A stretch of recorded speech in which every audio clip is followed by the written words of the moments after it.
स्वागत है आपका प्यारा हिंदुस्तान पर। मैं हूं आपके साथ शेरन और इस समय पर मेरी मौजूदगी है दिल्ली भारतीय जनता पार्टी के हेडक्वार्टर में और यहां पर भारतीय जनता पार्टी के नए अध्यक्ष चुने गए हैं नितिन नवीन और उसी की खुशी में यहां पर तमाम हजारों कार्यकर्ता यहां पहुंचे हैं और इसी के साथ साथ कुछ लोग हमारे साथ मौजूद हैं, उनसे बात करेंगे। सर, क्या कुछ कहेंगे? नए अध्यक्ष मिल चुके हैं भारतीय जनता पार्टी को बिहार में जीत दिलाने के बाद, अब भारतीय जनता पार्टी का केंद्रीय तौर पर नेतृत्व करेंगे नितिन नवीन।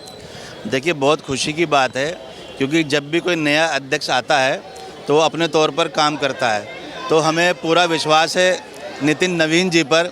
मैं बधाई देता हूं उनको राष्ट्रीय अध्यक्ष बनने पर कि वो आने वाले जितने भी चुनाव हैं अब हिंदुस्तान में जो भारतीय जनता पार्टी लड़ेगी उनको जीतने में वो सहायक सिद्ध होंगे और उनके नेतृत्व पर हमें भरोसा है क्योंकि वो पुराने आदमी हैं राजनीति के, कोई नए खिलाड़ी नहीं है, पुराने खिलाड़ी हैं। तो हमें उनके ऊपर बहुत भरोसा है, पूरा भरोसा है।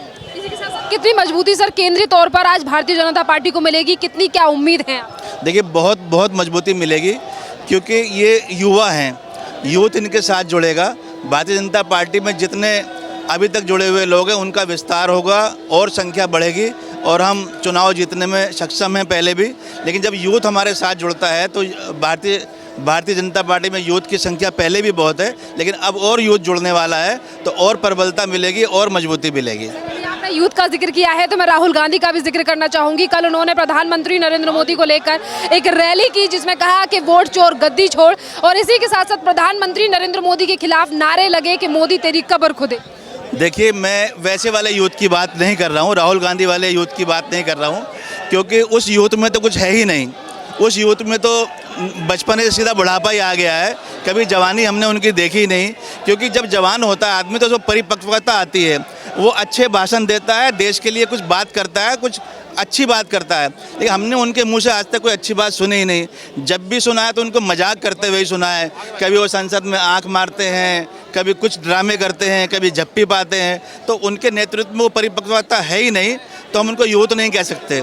यूथ ये हैं हमारे नितिन नवीन जी, ये यूथ हैं जिनको हमने भाषण देते हुए सुना है। इनकी काबिलियत पर हमें फ़ख्र है।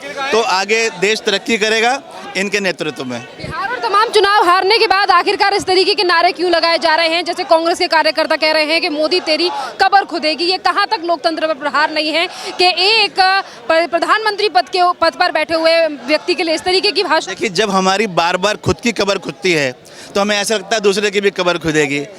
राहुल गांधी की रोज खुदती है, रोज वो संगठन को बनाते हैं, रोज चोर मौसेरे भाई इकट्ठे होते हैं, सारे गिदड़ इकट्ठे होते हैं और एक शेर नरेंद्र मोदी को वो पछाड़ना चाहते हैं लेकिन कर नहीं पाते हैं। तो अपनी इतनी खुदी है उनकी, उनको कब्र ही याद आ रही है और वो कब्र उनके लिए ज़्यादा दूर नहीं है।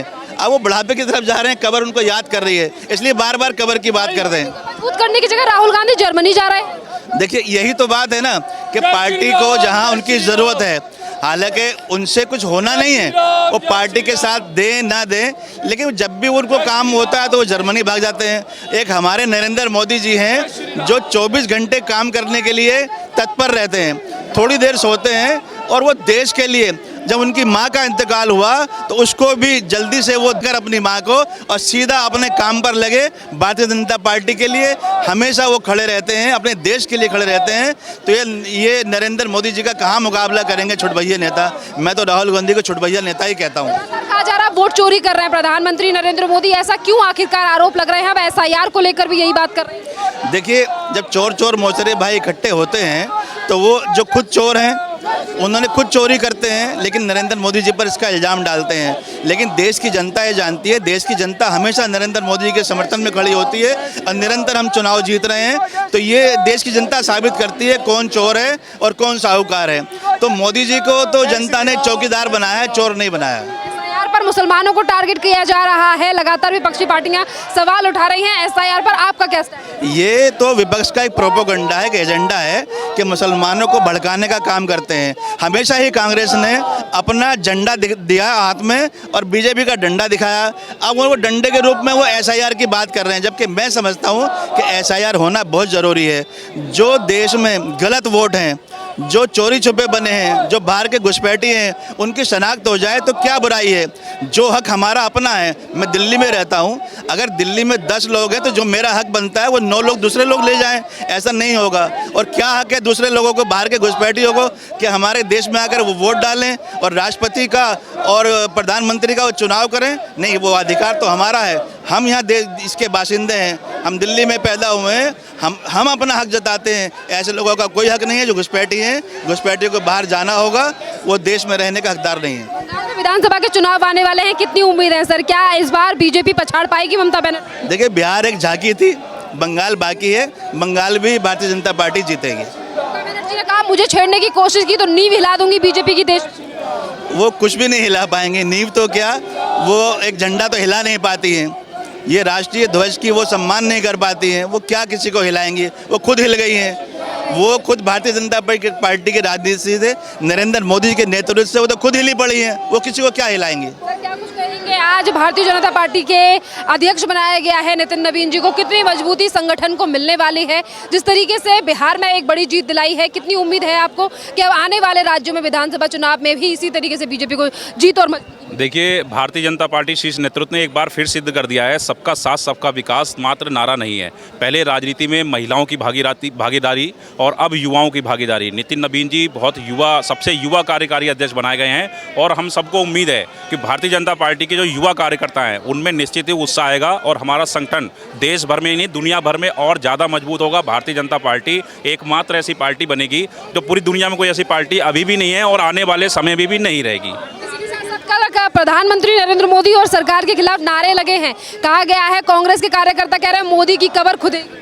देखिए, जो लोग नारे लगा रहे हैं कबर उनकी खुद नहीं है। वो लोग खुद जानते हैं कि अब भारतीय जनता पार्टी सत्ता में है और किस तरह से देश में दुनिया भर में देश का विकास कर रही है। तो निश्चित रूप से जो लोग भ्रष्टाचारी हैं वो घबराए हुए हैं। उन्हें पता है कि ये सरकार ये गलत चीज़ बर्दाश्त करने वाली नहीं है, भ्रष्टाचार को बर्दाश्त करने वाली नहीं है। उनकी कबर खुदने का डर सता रहा है, तो इसलिए वो अनागत आरोप लगा रहे हैं। और अभी आपने बंगाल के विषय पर भी पूछा था, तो 2 शब्द मैं उस पर भी कहना चाहता हूँ कि जो बाबरी मस्जिद का मुद्दा चल रहा है बंगाल में और हुमायूं कबीर ने जो नींव रखी है, आखिर वो बाबरी मस्जिद के नाम पर विवाद को क्यों बढ़ाना चाहते हैं? अगर मस्जिद ही बनानी है, इबादत ही करनी है, तो किसी भी मस्जिद को किसी भी नाम, कोई भी नाम दे सकते हैं।